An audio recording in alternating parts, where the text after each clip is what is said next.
रक्षाबंधन में पहला शब्द लगा है रक्षा।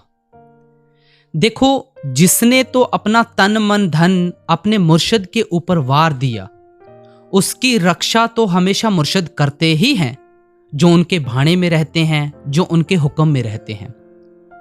बाहर मुखी साधनों को जैसे मर्जी हर्षो उल्लास से जितना मनाना है मनाओ, लेकिन अपने असल को मत भूलो, क्योंकि संत मत का कानून अटल है और संत मत हमेशा हर त्योहार के ऊपर आपको यही याद दिलाता है कि भाई, जो मिलेगा अंदर से मिलेगा, बाहर से कुछ नहीं मिलने वाला। संत दिवाली नित्य करें सतलोक के माहे, स्वामी जी महाराज जी की वाणी है।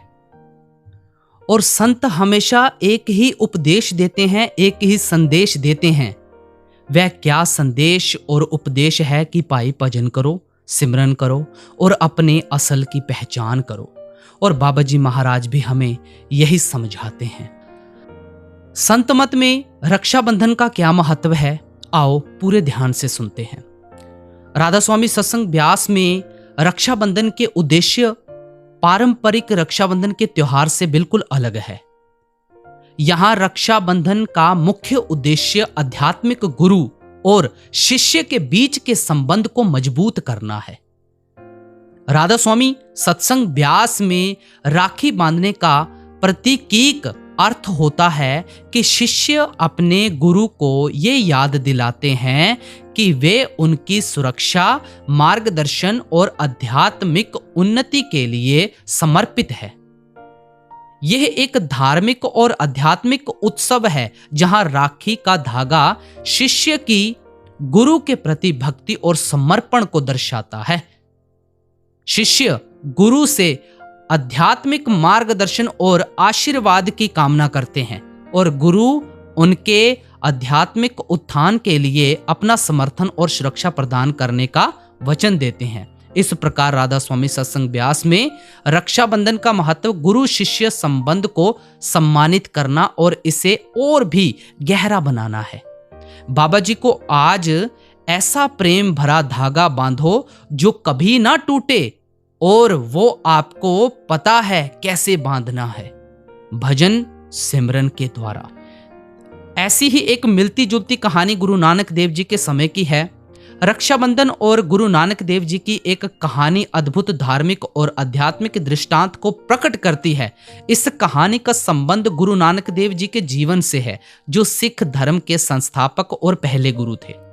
कहानी के अनुसार एक बार गुरु नानक देव जी अपने एक प्रमुख शिष्य भाई लालो के साथ यात्रा कर रहे थे। यात्रा के दौरान वे एक गांव में पहुंचे, जहां एक धनवान और घमंडी व्यक्ति मलिक भागो ने गुरु नानक देव जी को अपने घर पर भोजन के लिए आमंत्रित किया। मलिक भागो ने बड़ी धूमधाम से भव्य भोजन का आयोजन किया था, लेकिन गुरु नानक देव जी ने उसका निमंत्रण ठुकरा दिया और कहा कि वे भाई लालो के घर पर ही भोजन करेंगे। मलिक भागो इस बात से बहुत नाराज हुआ और उसने गुरु नानक देव जी को अपने घर भोजन करने के लिए विवश किया। गुरु नानक देव जी ने तब दोनों के भोजन की सच्चाई को उजागर करने के लिए एक चमत्कार दिखाया। उन्होंने एक हाथ में मलिक भागो के भोजन का टुकड़ा और दूसरे हाथ में भाई लालो के भोजन का टुकड़ा लिया। जब उन्होंने दोनों को दबाया तो मलिक भागो के भोजन से रक्त और भाई लालो के भोजन में से दूध निकला। इससे यह साबित हुआ कि मलिक भागो का भोजन अनैतिक और जबकि भाई लालो का भोजन ईमानदारी और परिश्रम का प्रतीक था। इस घटना के माध्यम से गुरु नानक देव जी ने यह संदेश दिया कि सच्ची भक्ति, सादगी और ईमानदारी ही असली पूंजी है। इस कहानी को रक्षाबंधन से जोड़ा जाता है क्योंकि यह हमें यह सिखाती है कि भौतिक बंधनों से अधिक महत्वपूर्ण आध्यात्मिक बंधन है। गुरु नानक देव जी ने यह भी सिखाया कि हमें उन सिद्धांतों की रक्षा करनी चाहिए जो मानवता, सच्चाई और ईश्वर की भक्ति पर आधारित हैं।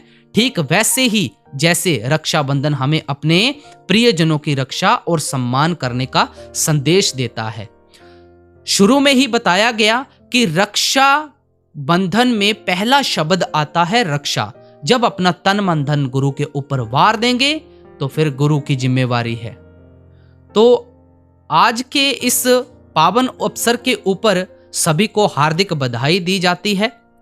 सभी को परिवार सहित हैप्पी रक्षाबंधन। और अपने असल की पहचान करो भाई।